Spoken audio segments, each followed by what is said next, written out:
Praise the Lord. இயேசுவின் ரத்தம் ஜெயம். தினமும் இயேசு நிகழ்ச்சிக்கு உங்களை கர்த்தராகிய இயேசு கிறிஸ்துவின் நாமத்தில் வரவேற்கிறேன். செய்தியின் தலைப்பு, வழியை விட்டு விலகாதீர்கள். ஆதார வசனம் மத்தேயு 2:10. அவர்கள் அந்த நட்சத்திரத்தை கண்டபோது மிகுந்த ஆனந்த சந்தோஷம் அடைந்தார்கள். நேசரின் மக்களே, ரட்சிக்கப்பட்டதிலிருந்து நம்முடைய ஆவிக்குரிய பிரயாணம் கிறிஸ்துவ வாழ்க்கை ஆரம்பமாகிறது. முற்றிலும் விடுதலையானோம், சுத்திகரிக்கப்பட்டோம், நமக்கு ஒரு சாய்மானம் உண்டு, நமக்கு ஒரு ஆலோசகர் உண்டு. இப்பொழுது அலாதியான தைரியம், சந்தோஷம். காரணம், கூடவே நம்மை படைத்தவர், இந்த உலகத்தை உண்டாக்கினவர் வருகிறார். அவர் நம்மை விட்டு விலகுவதும் இல்லை, கைவிடுவதும் இல்லை. ஆகையால் அற்புத பிரயாணம் ஆரம்பமாகிவிட்டது. நேரமே எழுந்து துதித்தோம், ஆராதித்தோம், ஜெபித்தோம். இவற்றையெல்லாம் கர்த்தர் கவனித்துக் கொண்டுதான் வருகிறார் என்ற திண்ணக்கம் இருந்தது. ஜெபத்தை கேட்டார், உடனே பதில் கொடுத்தார், சாட்சி சொன்னோம். இவைகளெல்லாம் ரட்சிப்பின் சந்தோஷம். சபையில் கற்றுக் கொடுத்தார், வார்த்தையின் மகத்துவத்தை கற்றுக் கொடுத்தார், ஆவியானவர் உணர்த்தினார். உடனே கீழ்ப்படுத்தும் சிறு பிள்ளையைப் போல. இப்படியே பயணம் தொடர்ந்து வந்தது. இப்படியே தான் நடக்கும் என்று நமது மாமிசம் ஆத்துமா கணக்கு போட்டது.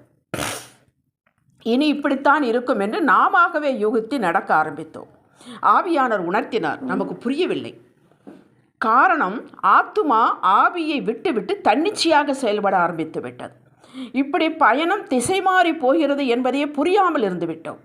இப்போது கர்த்தரை துதிக்கிறோம், நம்புகிறோம், வேதம் வாசிக்கிறோம், அதையே தான் செய்கிறோம், சபைக்கு போகிறோம். ஆனால் இடையில் சாத்தானால் வஞ்சிக்கப்பட்டு விட்டோம் என்பதே தெரியாமல் பயணத்தை தொடர்கிறோம். இப்போது பயம், சந்தேகம் வந்துவிட்டது. ஆம், ஆண்டவரை விட்டு விலகிவிட்டால் இது வரும்.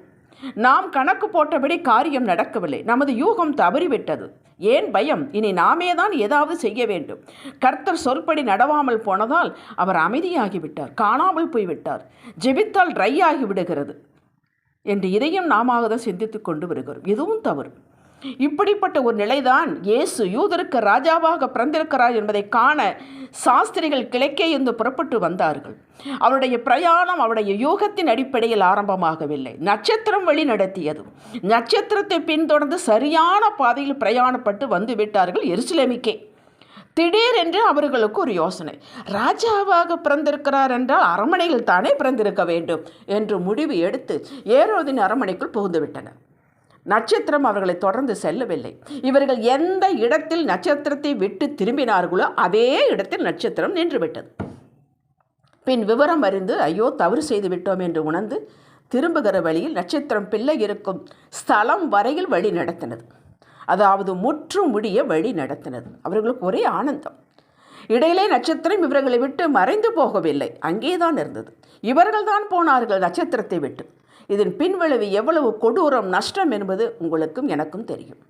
மோசே இஸ்ரவேல் மக்களை தேவனுடைய வழிகாட்டுதலின்படி, அதாவது மேகஸ்தம்பம் புறப்பட்டால் இஸ்ரவேல் மக்களும் புறப்படுவார்கள். எந்த திசை நோக்கி போகிறதோ பின்தொடர்ந்தார்கள். வனாந்திரம்தான். தேவன் அவர்கள் பிரயாணத்திற்கு ஒரு திட்டம் வைத்திருந்தார். அதன்படி தான் நடத்தினார். அவர் வழிகாட்டுதல்படி சொற்படிதான் பின்தொடர்ந்தார்கள். செங்கடல் குறுக்கிட்டது. எமோரிய ராஜாக்கள் எதிர்த்தார்கள். எரிகோ கோட்டை வழிமறுத்தது. யோர்தான் குறுக்கிட்டு வந்தது. விட்டுவிட்டாரா? எல்லாவற்றையும் கடந்து கானான் தேசம் கொண்டு வந்து சேர்க்கவில்லையா? அப்படித்தான் நமது வாழ்வின் பயணம். அவர் நம்மோடு தான் வருகிறார், நமக்கு முன்பாகத்தான் போகிறார். நம் கண்கள் காண முடியவில்லை என்பதற்காக அது இல்லை என்பது அர்த்தமாகிவிடாது. இப்படிப்பட்ட தடைகள் வரும்போது நாம் நம்முடைய அனுபவம், மற்றவருடைய யோசனை, குடும்பத்தார் எத்தனை பேர் இருக்கிறார்களோ அத்தனை விதமான யோசனைகளை கேட்டு வழி மாறக்கூடாது.